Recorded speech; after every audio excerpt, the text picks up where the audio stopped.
Upravnik vodovoda pije samo konjak. On bi najsrećniji bio kad bi svi drugi pili konjak. Tada bi sve bilo komunalno.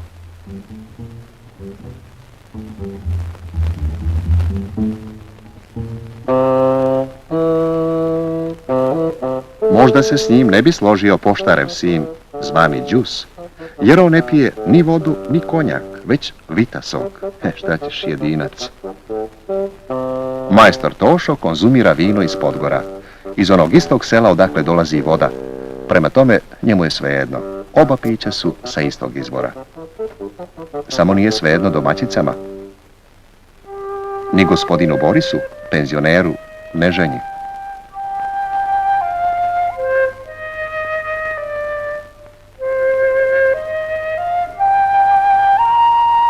Umjesto cvijeća, buket hladne vode komšinici.